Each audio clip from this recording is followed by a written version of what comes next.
Hello ladies and gentlemen, this is Werkene. In this video record, I'm going to discuss Ethiopia in comparative perspective. Specifically in this topic, I will talk or I will compare and contrast Ethiopia's public administrations with African counterparts, Asian counterparts, and Western world counterparts. Specifically, we will see the difference and the similarity of Ethiopian public administrations with that of African, Asia, as well as the Western worlds. So these things will help us to identify the strong side and the weakness of Ethiopia public administration, especially for capacity building, for modernizations, for future any kind of interventions.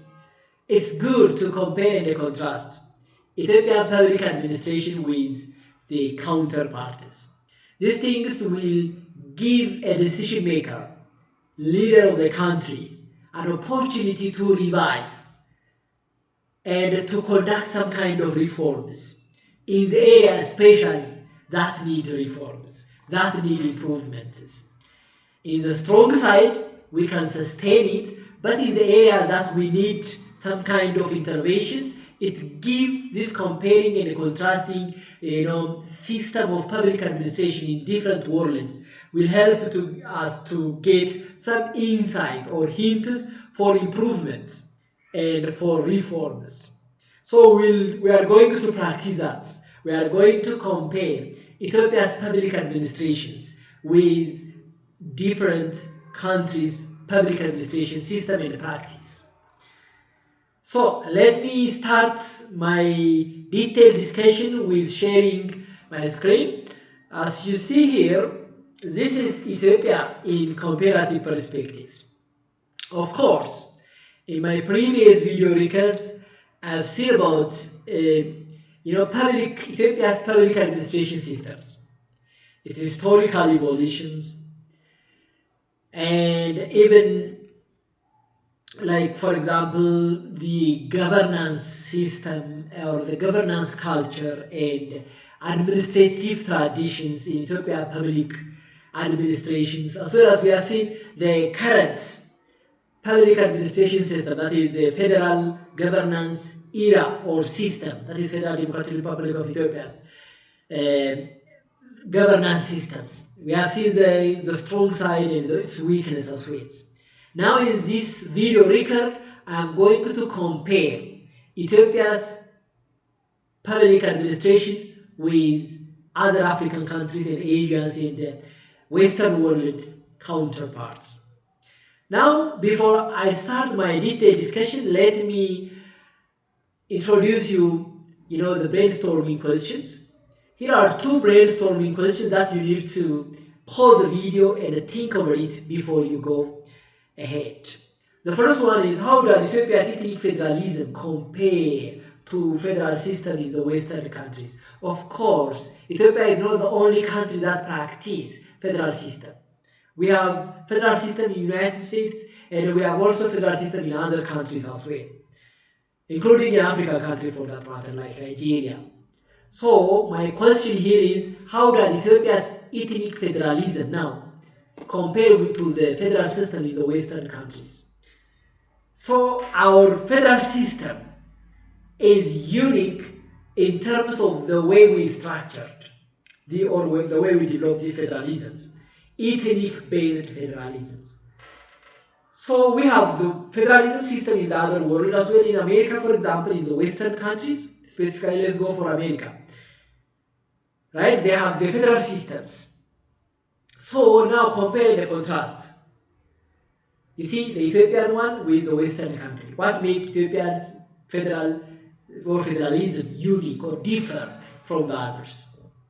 The second question, what lessons from Asian developmental states are most relevant for improving Ethiopia's administrative efficiencies? Now, when we go to the Asia, especially that is Asian developmental states. So state-centric economic intervention, economic development. That is why Asian developmental states. Literally, it also represents intervention of states where the market fail or when the market fail. You see, if the market cannot handle itself, or if it is necessary even, if it is necessary, the government can intervene in the market. That is developmental state characteristics. And the developmental state closely follow the implementation of developmental plan and the policy and the strategies. And that's why the state lead economic development.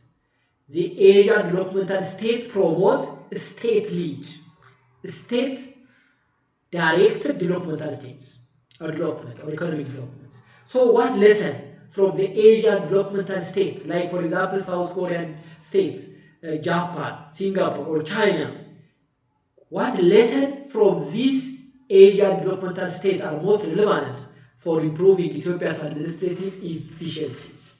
So you can imagine what type of characteristic this Asian developmental state has. For example, in terms of, you can see in terms of the bureaucrat or the public servant's characteristics, the way they recruited, and the way they implement the policies, the way they promote economic development in that nations, and how the role of the government in economic development as well. Considering these things, what we learn that can improve Ethiopia's administrative efficiencies. So this is a brainstorming question. Stop here, think over it, come up with some kind of idea, and go ahead, read through the material, watch the videos, and then judge yourself whether your answer for the brainstorming question is really correct or not. Now, comparative perspective, Ethiopia's public administrations. Ethiopia's public administrations.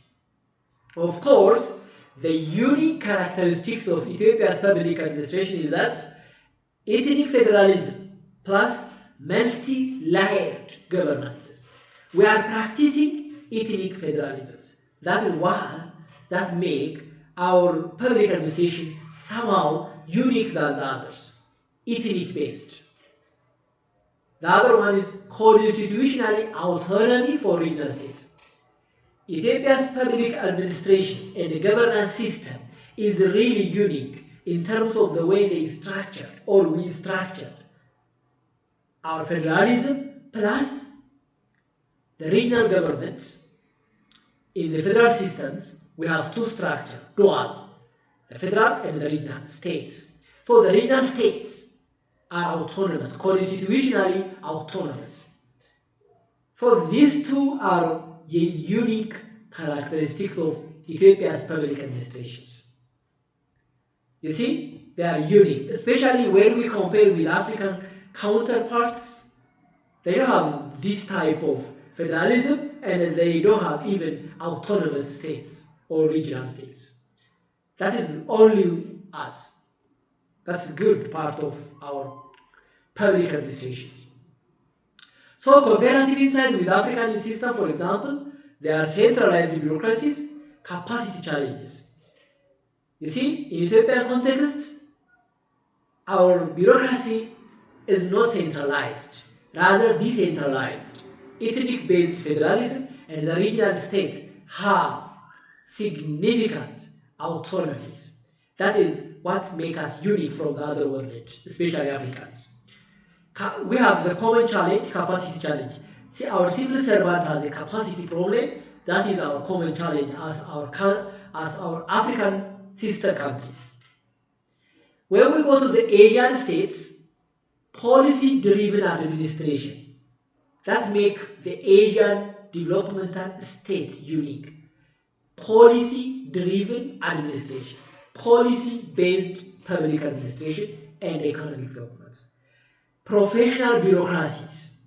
The bureaucrats, the public servants are professionals. There is no patronage. You see, the way the professional recruits is based on merit. It's a merit-based professional procurement or recruitments. You see, merit-based. It is not a kind of any patronage of those things. And economic coordinations, especially the ministries at the federal level, we have federal institutions, and commonly we call them ministries. Inter-ministries coordination in Asian countries are very strong, and therefore the way they implement the policy is so strong, and that's why they are achieving significant economic development. In Ethiopian context, we don't have that. You see, federal level inter-ministries coordination are there, but still they are not strong. You see, even federal and regional governments, intergovernmental relation is also another challenge. And all these things call for getting like low benefit from the federalisms that we are practicing. Therefore, strong intergovernmental coordination, strong horizontal and vertical coordination among the region, among states and the federal government is so essential in order to achieve as the Asian country achieve. When we go to the Western world, somehow it's different. Accountability is very ensured over there. Legal, rational norms. Everything based on the laws. Administration based on the laws. You know, everybody should obey the laws. The legitimacy of the bureaucrats is not by tradition, rather it is by law. They are legitimate, and that is happened because of the laws. You see, the bureaucrats are legitimate. The legitimacy of the public servant and the public institution and the governance system is come due to the laws. That is, everybody should obey the law. It is also so predictable. The public servant in the Western world are predictable because they are acting according to the laws. So that is legal, rational norms. The other one is merit-based civil service. This means, you know, the bureaucrats are professionals, merit-based. The way they recruit it are also merit-based. Not patronage, not other connection, not other relation, and the bureaucracy is not that much politicized.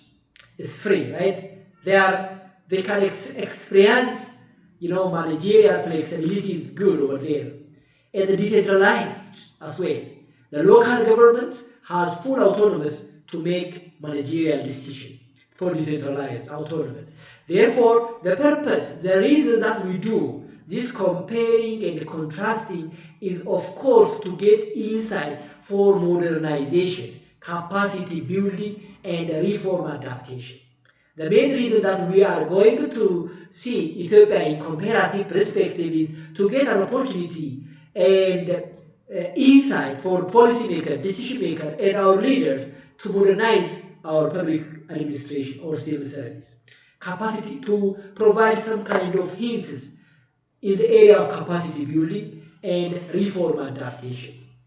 Therefore, when we do comparison, it's not just for formality that we do that.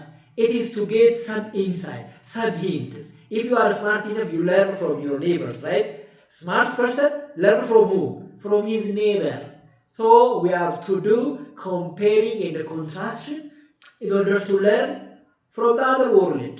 You see, that is for modernization, for capacity building, for reform adaptation. These are some of the reasons that we need to conduct comparisons.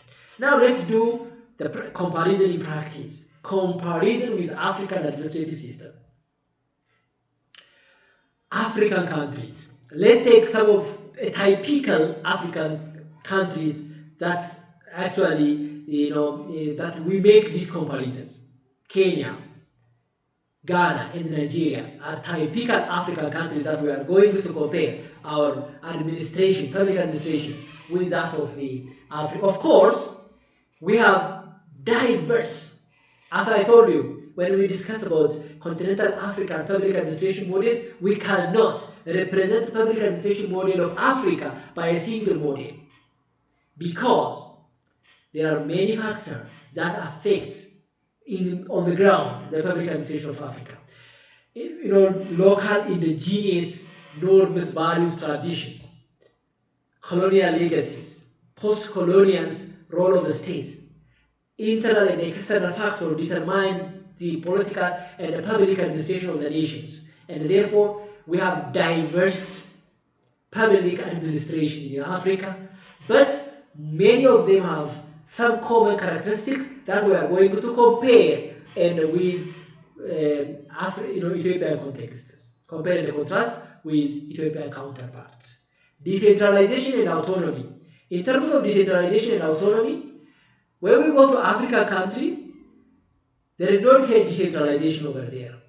Most of the power actually concentrated at the central governments. And the local government are subordinate or a representative of the central government. They are responsible for the central government. When we go to Ethiopian context, we have ethnic federalism.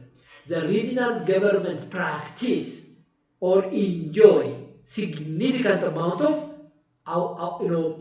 freedoms. They are autonomous. Regions have constitutional, legislative, and executive power. They have their own legislative, executive, and judiciary, and they can do or they can implement the policies, they can manage themselves. That ethnic self-determination and self-administration practice. We are practicing that in Ethiopia. You see, on these things, we are better than anyone else in Africa. In terms of what? In terms of practicing federalism, in terms of power decentralization, in terms of empowering the regional states. The African counterpart, on the other hand, concentrates the power on the central governments. You see, the central government controls the power. Therefore, the local government are a representative of the central governments. So we are better here. When we go to the historical legacy, colonial model shaped bureaucracy in African countries. Centralization in the civil service, professionalities, and all those things actually modeled or shaped by the colonial legacy and the colonial model. They are copy-paste what their colonizers are practicing. You see, they are practicing that. That's the problem. When we come to Ethiopian context, still we are winning. We are not colonized, right? Therefore, our public administration system or governance actually shaped by our culture, our norms, our values, or this indigenous hierarchical tradition. We have this indigenous hierarchical tradition in a sense, like at the top we have a leader, then in between we may have some elders and some religious persons, and down there we have the community at large.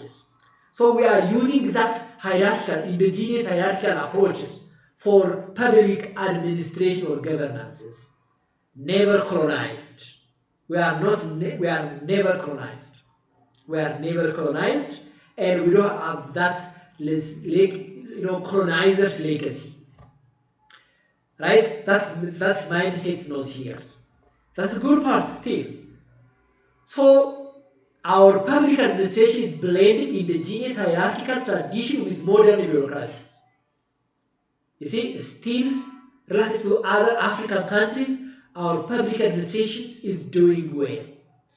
Administrative capacity and reforms, that is the bureaucrats' implementation capacities, technological implementation capacity, human resource implementation capacity, financial implementation capacity, whatever implementation capacity it is. Limited trained personnel. That is in Africa. African public administrations encounter limited trained personnel. The bureaucrats, public servants are not that much trained. Politicized appointments, the way they actually recruited is completely patronage, politicized. They had also these coordination challenges. Interestingly, the same is happening in Ethiopia. Similar capacity issue. We have the same problem on this. We have, in addition to that, those problems listed for African country, in addition to that, we have also a problem with the federal system we have.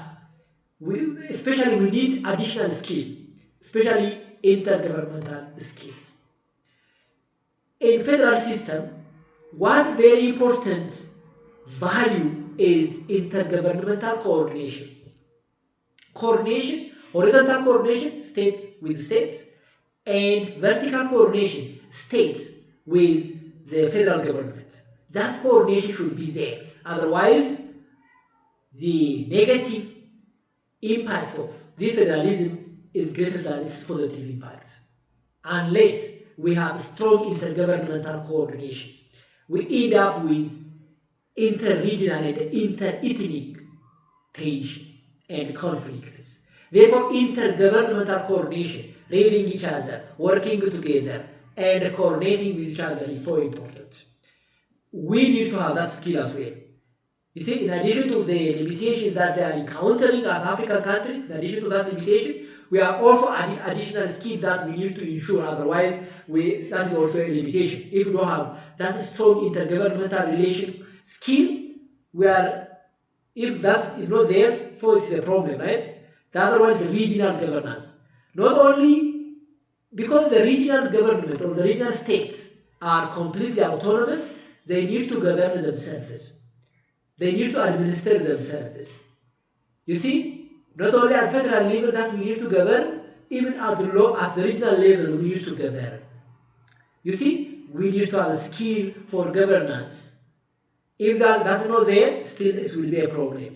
So we have additional skill, specifically 2 additional skills that we need to ensure in order to have good public administration in Ethiopia. The 4th criteria for comparing and contrasting is overall model. In Africa, it is centralized. It is unitary, influenced by colonial legacy.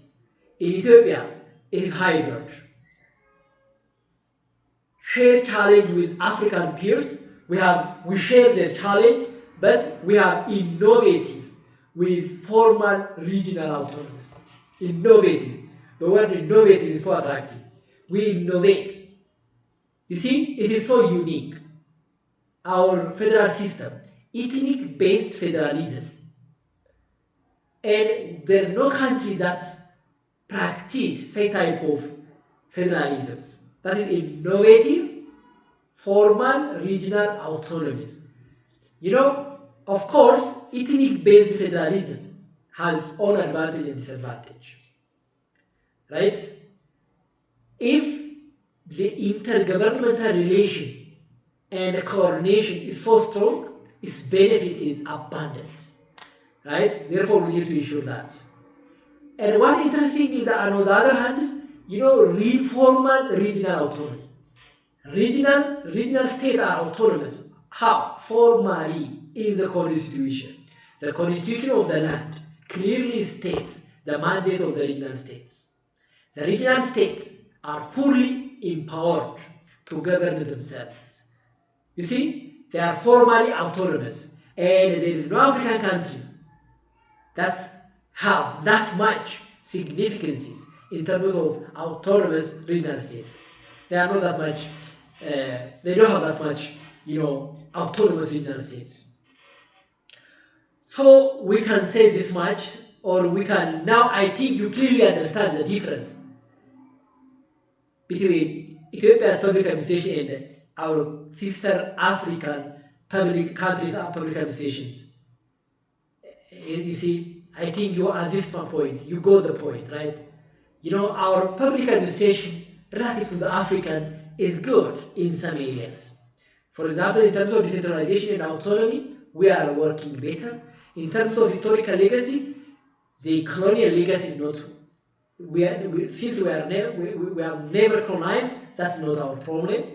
You see, of course, the colonial legacy is a kind of extractive system. You see, the public administration of the colonizer is not something that participatory. It's not something that we appreciate. Rather, it has extractive nature. And therefore, there is no empowerment for the local communities. Therefore, there is no sense of ownership among African community for that colonizers' public administrations. They need to reform. You see, they need to change that mindset. Otherwise, that system is extractive. The system is institutionalized not to promote the communities, rather to extract human resource, natural resource, financial, whatever resource they have. You see? Therefore, that system should be reformed. They need to change it. Right? So now let's go to comparison with Asia developmental states. Now let's see Ethiopia's public administration with the Asian counterparts. The Asian counterparts. Dimension, policy-driven administrations. Now when we go to Asia, Asia includes countries like Singapore, China, a very better country. India is also a good country. India is very good country. China, South Korea, Japan. And those countries are typical, right? Typical Asian countries that we can compare with them, our administration or public administration systems. Now, in terms of policy-driven administration, of course, the Asian public administrations they are practicing policy-driven public administrations, policy-driven economic developments, policy-driven, everything is based on the policies. So, one of the characteristics of public administration in Asia is merit-based. The bureaucrats actually recruited based on qualifications. They have good history on this, much good history, relative to even other Western world. Asian countries, in terms of merit-based bureaucracy or merit-based recruitment, they are good experiences. The other one is professional civil servants. Civil servants are professionals. Therefore, they are not politicized. They are not that much politicized. They are not politicized. It's independent somehow. So this is Asian public administration characteristic. When we come to Ethiopian context, public servants, the bureaucrats, are politicized, highly politicized. Even if you go, for example, one public institutions, the manager is actually appointed by the politicians. That's why we call it politicizations. Politicizations. See, you see, if you are not, politically loyal to the government, there is less probability. That is, of course, without evidence, but this thing is happening. It's commonly, right? So politicization is one of the characteristics of, public administration in Ethiopia. You see, politicizations. Therefore, there is high interconnections. When I say like that, politicization, the interconnection, the interference of the politicians is very strong. You see, the interference is very strong. So, limited merit consistencies and public servants, actually the recruitment. Of course, this thing is like on significant progress. Politicization, limited merit consistency is in significant reforms and significant improvements, right? But there is this kind of, it has this nature, right? We cannot fully conclude that the public, administration in Ethiopia is politicized and limited merit consistencies. We cannot fully conclude like that, but it has this kind of nature. It has this kind of nature, right? That's one thing. So still, our recommendation should be we have to sustain these reforms and we have to enforce or accelerate the implementation of the reforms, of civil service reforms, and do as much as possible, right? The civil servants should be, the bureaucrats should be like professionals and limited, and the way they should be recruited, it should be merit-based recruitment. We should ensure that things on the ground. So the beginning is, so we are working on that, and so we have to accelerate that. That is my recommendation from this point. The other one is state capacities. A state capacity. That is, states autonomy and capacities. Here, we are comparing in terms of state autonomy. In Ethiopian cases, the regional states are autonomous. You see, the regional states are autonomous, that is good things. You see, even when we compare with African country, there is no African countries that have autonomous regional states. The same is true in Asia country. Of course, in Asian countries, the regional states are autonomous. So in terms of state autonomy and the capacity, in Asian countries, they have strong and autonomous institutions. You see, the institutions in Asian countries, even the local institutions, are strong and also autonomous. In Ethiopian context, it is strong and it is formal, autonomous regional states. Therefore, it is strong. You see, it is strong due to the fact that it is written in the constitution of the lands. In the constitution of the country, it is clearly stated that the regional state is autonomous. You see, they can administer themselves. They can collect taxes. You see, therefore they can implement the policy, or they have their own legislative, executive, and judiciaries. They can use this branch of government effectively. Therefore, they are autonomous. You see, they have similarity on this in terms of having a strong autonomous regional status. But the limitation of regional states in Ethiopia is resource constraints and coordination challenges. Resource, is a big challenge, a big deal in the regional states because we are a developing country. That is obvious challenge that we can say. And coordination. The other is coordination. What type of coordination? Federal, regional. Regional. Coordination. Horizontal coordination, vertical coordination should be strongly and boldly ensured in order to benefit or maximize the benefit of this public administration structure for the nation. So this is one other recommendation. Economic planning and institutional innovations. Of course, the key characteristics of Asian developmental states on economic planning is they have long-term, coordinated and evidence-based, long-term policy they have. They have long-term policy, and all the leaders, all the bureaucrats are committed enough for the effective implementation of that long-term economic development plan. Long-term. It's not like 2 years, 3 years. Rather, they have economic development plan for 20 years, for the next 30 years, for the next 50 years, right? They know where they will be in next 5 years. They are acting in line with their policies, their strategies. Those things are theirs.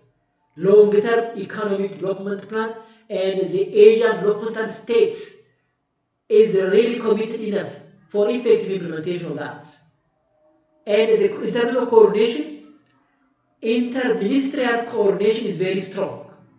Inter-regional, inter-institutional coordination. For example, in Ethiopian context, let us see the coordination between the Ministry of Water, the Ethiopian electric power, telecommunication, and those things. If you see the infrastructure development and their coordination, they are not that much well coordinated, right? Especially during the last 10 or those years. Nowadays, due to the cities development and those things, I think they get enforced to coordinate and to read each other, because you see the city, the green area in the city or that project is actually promote that coordination, I hope, right? Anyhow, in the Asian countries, inter-institutional coordination is very strong. Inter-ministerial coordination is very strong. This is a base for effective implementation of policies, for effective and sustainable implementation of economic development plan and the strategies and the policies. If the plan is approved by the country's legislative bodies and it will be implemented as it is stated on the paper. Because this is due to the fact that they have strong interinstitutional coordination. Their institutions read each other. Their institutions coordinate with each other. There is no redundancy of efforts. There is no wastage of resources because of that lack of coordination. There is strong coordination. That is in Asia. And the way they make a decision is evidence-based decision, policy-based decisions. When we come to the Ethiopian counterparts, in terms of long-term economic plans, we have an effort in terms of GDP, for example, growth and transformation plan one, we have implemented these things, right?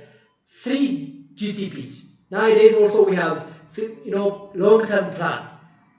We are planning for that. So the start is good. We need to keep on it. You see, we need to keep on it. We need to work on it. We need to enrich it. You see, so far the progress is fine. But we are not to the extent that the Asian development state is doing. We are not there. We need to be there. You see, therefore we need to do our best. Exert the maximum effort possible from each and every of us. All of us has a responsibility for that matter. Student as a student has a responsibility, and the teacher as a teacher has a responsibility, and everybody, per their responsibility, have that responsibility, and achieving it is one thing, right? So, long-term economic development plan. We have a base on it. We are working on it still, but we are not there. And the other one is weak implementations. You see, we have that. But when we come to implementations, we are not there. See, we have an institution, we have a policy, we have everything. If you check our policy for that matter, we have strong policy in many sectors. We have strong policies. The issue is, it is about how we are implementing. The commitment from each and every citizen of the countries. Each and every citizen of the countries. If you check out why developing countries are poor, they are poor not about lack of a policy. Every developing country has a very good, because we are living in globalized world. Due to globalization, due to technology revolution, we know what type of policy the Americans are implementing, the Asian are implementing, the European are implementing. We know the policies.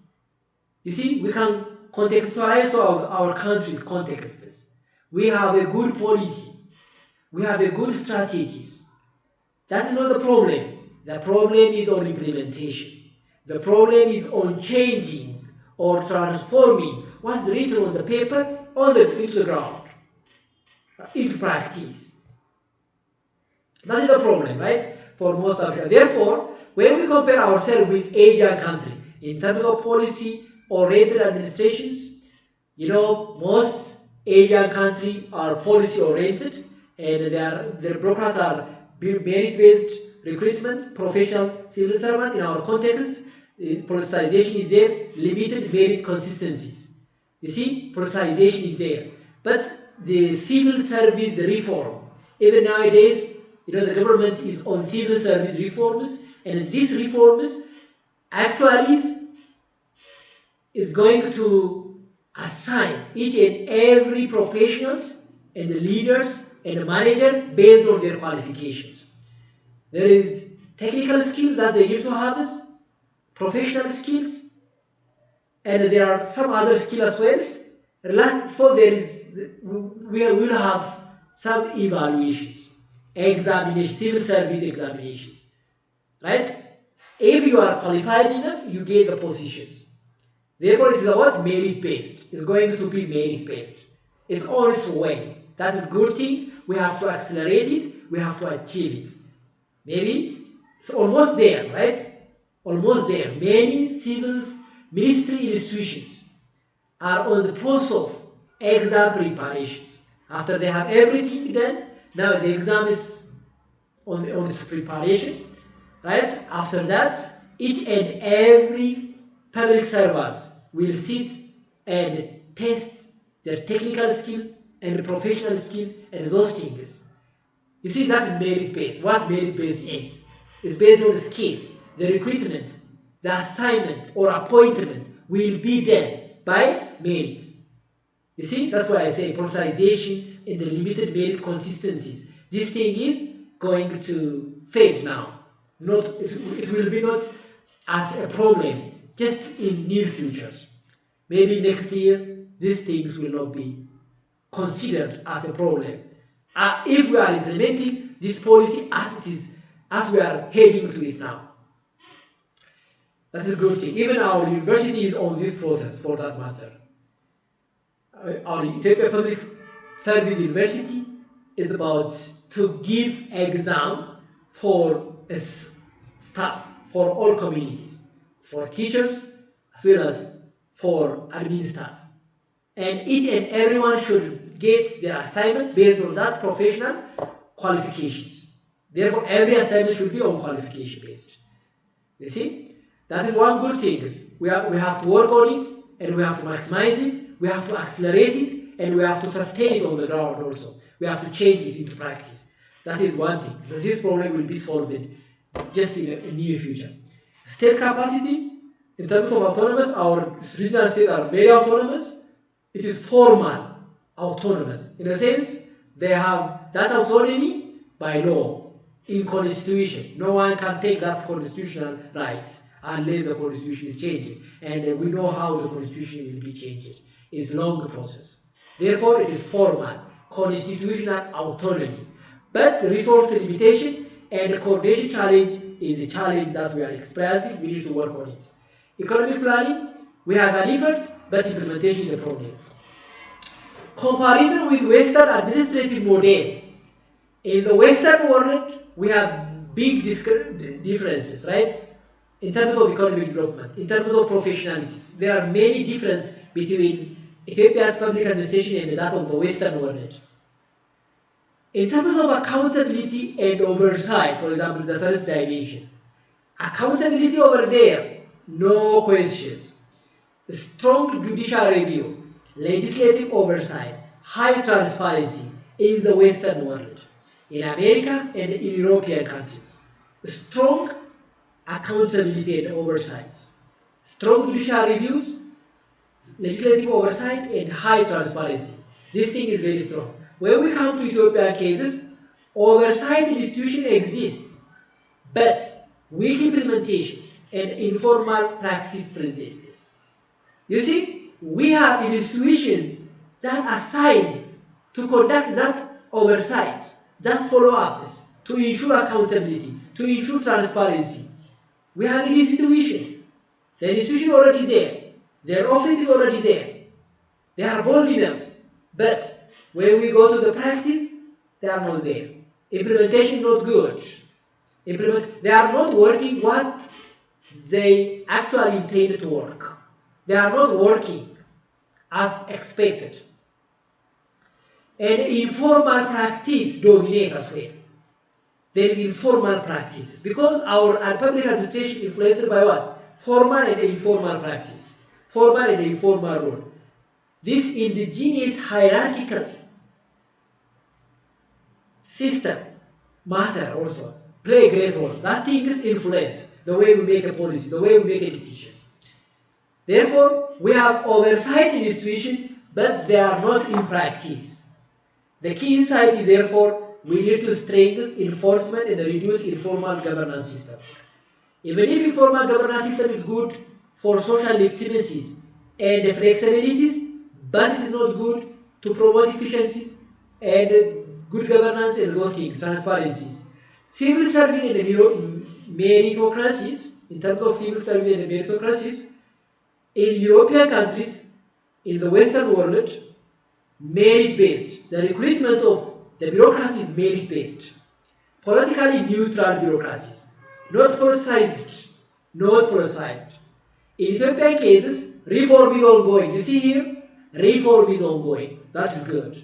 In Ethiopian cases, it is going to be merit-based because we have these civil service reforms and all civil servants are going to sit for civil service exam. And all the ministries, especially this time around, I think there are 8 modern ministries that they are going to practice as a pilot these civil service reforms. For example, civil service commissions, Ministry of Education, Ministry of Agriculture, Ministry of Health, Ministry of Finance, Planning Commission, and others as well. These institutions are in the process of developing exam for their public servants.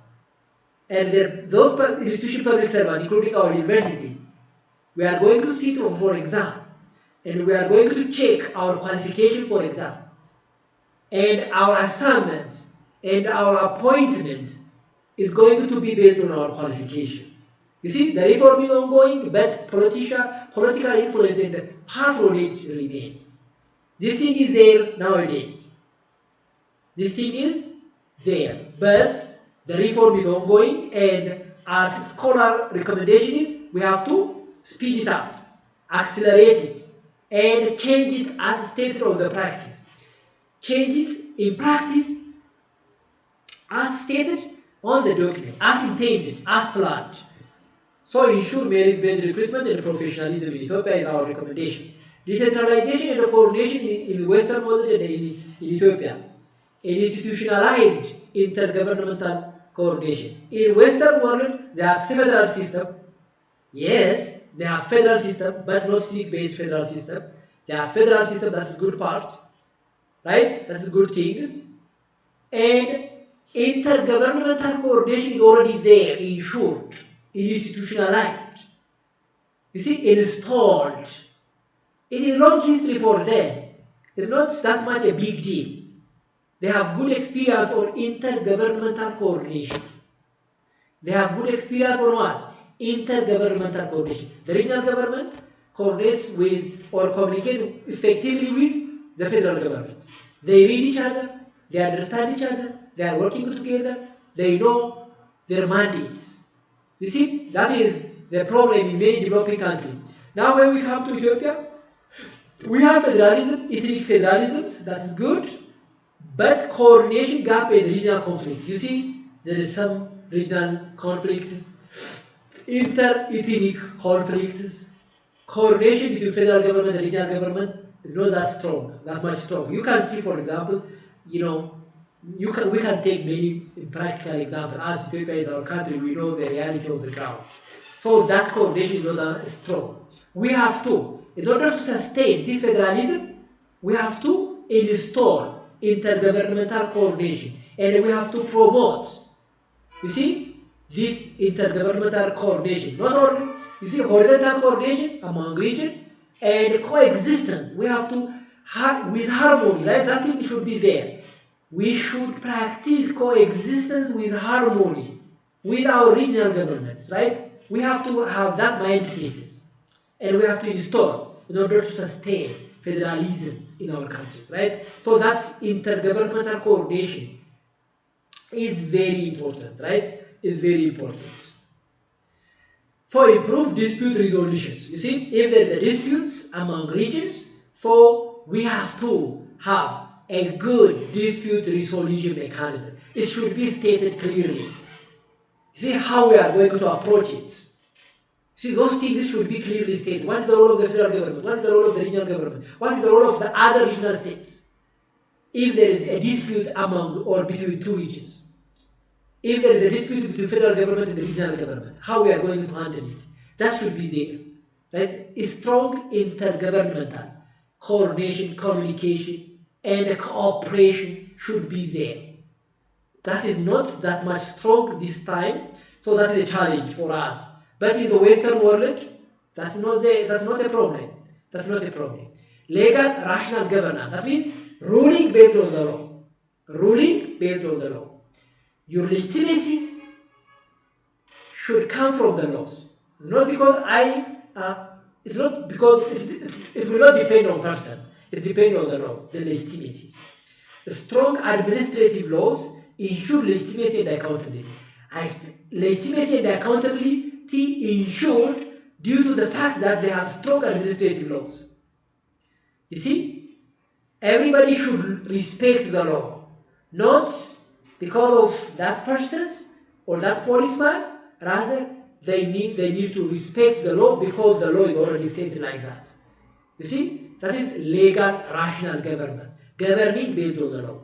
And the law is not theirs, and everything should be implemented according to that laws, and its predictability is also very high. The public servant should respect the law. The public at large should respect the law. Everybody should respect the law. And that governance system gets legitimacy due to the law. When we come to Ethiopian context, the legal framework is improving still. We are working on it. We don't need to take it as a granted. We are working on it. That is good things. We appreciate, what the government is doing in terms of civil service reforms, in terms of civil service code. For example, there are civil service codes and those things are there. And so that according to that civil service, every civil servant should act according to that civil service code. The code is there. You see, we have the law. Therefore, what is important? Enforcement is inconsistent. Enforcement is not strong. Therefore, we need to be strong on its implementation. You see, our laws, our structure is so perfect. What's important is we have to implement as it is planned. Enhance legal enforcement across all is very important. This is all for my today's presentation. Is about Ethiopia in comparative perspective. I hope this video record help you to understand public administration of Ethiopia relative to that of African, that of Asian, and that of the Western world. Right? And I hope you get the hint how Ethiopia public administration is really different from the other as well. I believe like that. And thank you very much for watching this video record. In the coming video record, I will talk about institutional reform and modernization of public administration in Ethiopia. We have civil service reforms that we are practicing, that I am already mentioning. We have also public sector modernization initiative, digitalization, those things. I will talk about those things in detail. What measures that the government are taking in terms for modernizing the public sectors? What strategy we are implementing or the government is designing and we are on the process of implementing in order to modernize the public sector and those things. I will discuss in my next video about these things, and even I will see the public administration challenges in Ethiopia. What are the challenges that the public administration has in Ethiopia? We will list out some of the challenges that we are experiencing. If we know the problem, then we reach the solution in half. If you know the problem, if you understand the problem, you solve the problem by half. Therefore, understanding the problem, the root cause of the problem, and suggesting an idea for a policy direction for the decision maker is what the scholar should do, what a scholar like you as a student should think over it, right? What sort of recommendation we have, policy recommendation, those things. We will practice such type of things in the coming or the next video record. Thank you very much for watching this video record. See you in the next video record. Thank you.